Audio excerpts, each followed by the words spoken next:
ওই দিন থেকে ডাকে না গেলেও মরতেন। কেন?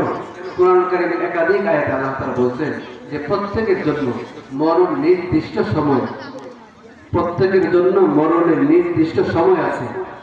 এর ঠিক একটু আগে সে মরবে না, আর একটু পরেও মরবে না। যার জন্য মরণের যে সময়টা নির্দিষ্ট করা আছে, সে ঠিক এই সময় মরবে।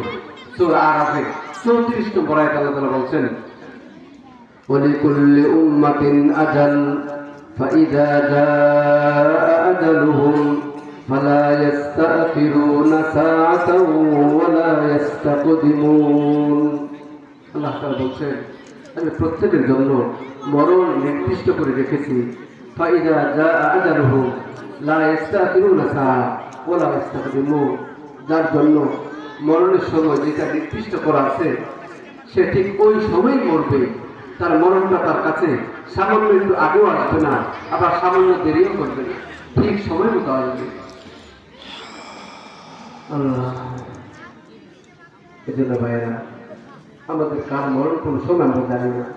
অনেক সময় যুবক মানুষেরাও মারা যায়, আবার অনেক সময় বৃদ্ধ ব্যক্তিরাও মরে না। কিছু কিছু মানুষ হয়তো অসুস্থতার কারণে অথবা অন্য যে কোনো কারণে তারা মরতে চায় কিন্তু মরে না। মৃত্যু কামনা করাটা বৈধ না, এটা ভিন্ন কথা। আমরা শুধু বোঝাতে চাচ্ছি, কিছু মানুষ মরতে চায় কিন্তু সে মরতে পারে না, আর কিছু মানুষ বাঁচতে চায় কিন্তু সে মরে।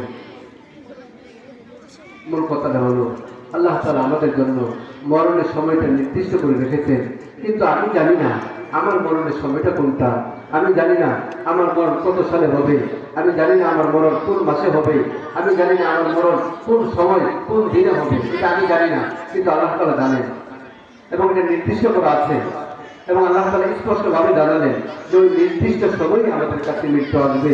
সামান্যতম এদিক সেদিক হবে না, সামান্য একটু আগেও আসবে না, সামান্য একটু দেরিও হবে না, নির্দিষ্ট সময়ই আসবে। আল্লাহ, কি বলছে? কি বলছে বাবু? কি বলছে তোমার কাছে? আচ্ছা শোনো, মানে তোমার বয়সে কেউ মারা গেছে অথবা তোমার চেয়ে কম বয়সে শিশু বাচ্চা কেউ মারা গেছে, শুনছো? হ্যাঁ, শুনছো?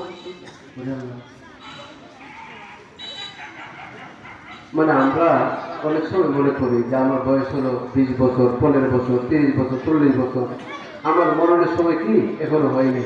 যে কিছুদিন যাক, কিছুদিন যাক, তারপর নামাজ কাল তো পড়তেই হবে, নামাজ কাল তো পড়তেই হবে। আচ্ছা কিছুদিন যাক, অথচ আমরা প্রত্যেকেই জানি